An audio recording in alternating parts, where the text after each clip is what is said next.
Hello guys, welcome back to our channel. ఈరోజు మీ అందరికీ ఒక కాషియస్ అండ్ ఇంపార్టెంట్ ఇన్ఫర్మేషన్ని షేర్ చేద్దాం అనుకుంటున్నాను. ఇది మీ హెల్త్కి సంబంధించిన విషయం. చాలామంది ఏం చేస్తారంటే ఐ డ్రాప్స్, ఇయర్ డ్రాప్స్ వాళ్ళ ఎమర్జెన్సీ కిట్లో భాగంగానే ఎప్పుడైనా ఇన్ఫెక్షన్స్, రెడ్నెస్, ఇచ్చింగ్ లాంటివి వచ్చినప్పుడు యూస్ చేసుకోవచ్చు అని చెప్పి ముందుగానే ఫార్మసీలో కొనేసి పక్కన పెడతారు. అది మీరు సీల్ ఓపెన్ చేయకుండా మీరు ఆ ప్రిస్క్రైబ్డ్ ఎక్స్పైరీ డేట్ వరకు ఎంత కాలం ఉంచినా నో వరీస్. కానీ వన్స్ మీరు ఆ ఐ లేదా ఇయర్ డ్రాప్స్ యొక్క సీల్ ఓపెన్ చేసిన తర్వాత వాళ్ళు ప్రిస్క్రైబ్డ్ ఎక్స్పైరీ డేట్ వరకు మీరు ఉంచకూడదు. వాళ్ళు 1 year వరకు ఎక్స్పైరీ డేట్ చెప్తున్నారు అంటే కంట్రోల్డ్ కండిషన్స్లో ఆ ప్రోడక్ట్ ఏదైతే ఉందో అది అప్పటి వరకు స్టాక్ లేదా నిల్వ ఉంటుందని అర్థం.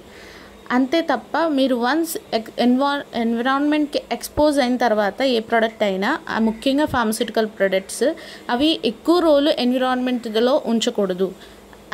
సీల్ ఓపెన్ చేసి ఎక్కువ రోజులు ఉంచకూడదు. సో సీల్ ఓపెన్ చేసి ఎక్కువ రోజులు ఉంచడం వల్ల ఏమవుతుందంటే ఆ ప్రోడక్ట్ యొక్క షెల్ఫ్ లైఫ్, అంటే దాని క్వాలిటీ స్టాండర్డ్స్ని డిగ్రేడ్ అవుతూ వస్తాయి.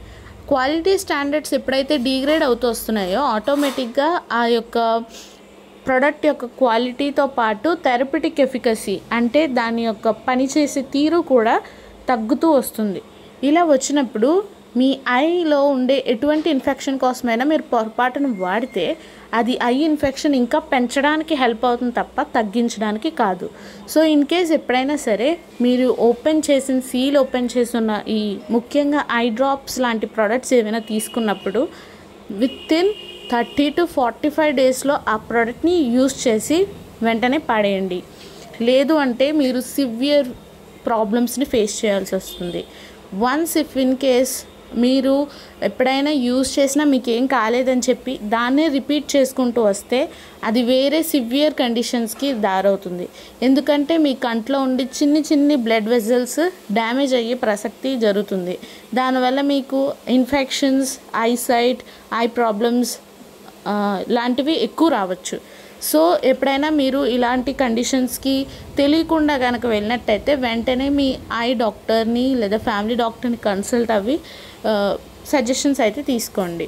మీకు ఇన్ కేస్ నేను చెప్పిన విషయంలో ఎటువంటి డౌట్స్ ఉన్నా కామెంట్ సెక్షన్లో పెట్టండి. మీకు ప్రూఫ్స్ అయితే నేను మీకు చెప్తాను. ఇది top most scientist and ophthalmologist doctors చెప్పిన విషయం.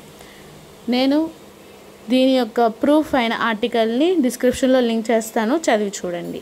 ఇలాంటి మంచి ఇన్ఫర్మేషన్ కోసం ఇప్పుడే ఛానల్ని సబ్స్క్రైబ్ చేయండి.